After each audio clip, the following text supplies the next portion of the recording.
I'm going to read a poem that I wrote years ago. Wow. It was so long ago. It's very long.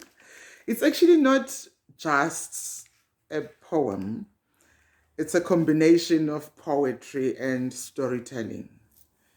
I'm going to read it now because I haven't performed it in years.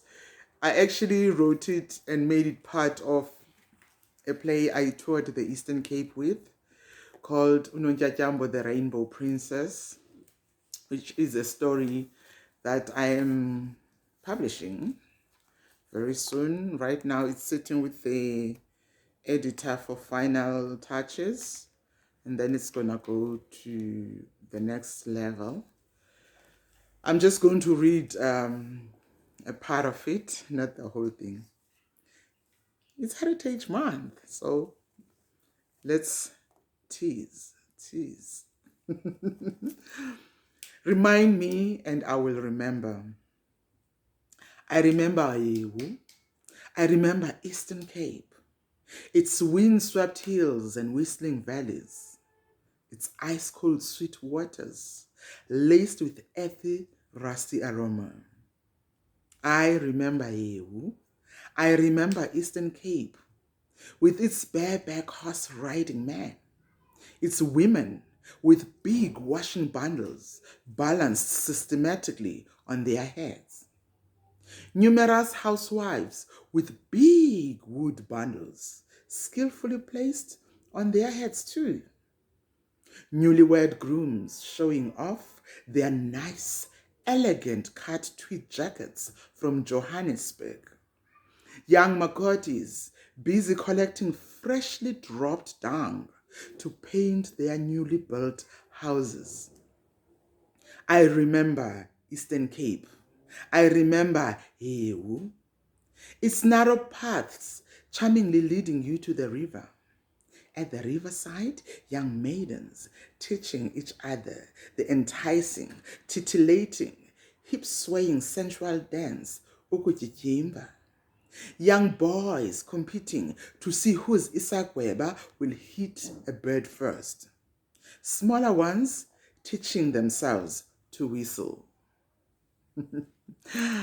I'm going to leave it there. It actually it goes on for a good 3 pages, and I only did 3 paragraphs on the first page.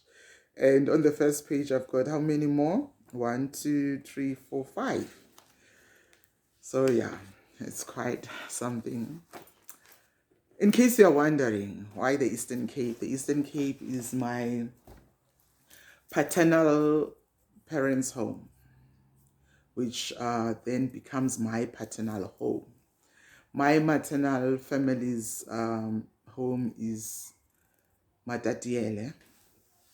And people who live there, they love to call it Matataile or Sweet Matat. So hey, it features a lot in my life and in my story because every holiday I would be sent to AU.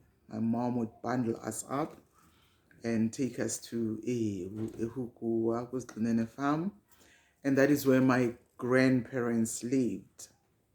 We've got a farm there, and it's amazing the memories that I have. That's why I had to pen them down, because I felt coming generations need to know our stories, need to know where we come from. But more than anything else, it's, for me, this story, it's more of a lament of a migrant worker or a migrant laborer. A lot of us, we aspired to go and work in the big cities, coming from the villages and the small towns.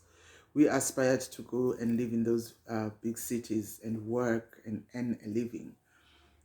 And what grounds us is the memory of home. It doesn't matter where we are, but you always remember where the ancestors are. You know, those memories of growing up. Within these words, I'm sure you can kind of feel, smell, taste, hear the memories taking you back to wherever the story is set. And in this case, it's set in Heu, in Hukua. And the Eastern Cape broadly, because that is the mirage and the outlay that fits the story and makes it grow. Can you have what? Gum? We don't have gum.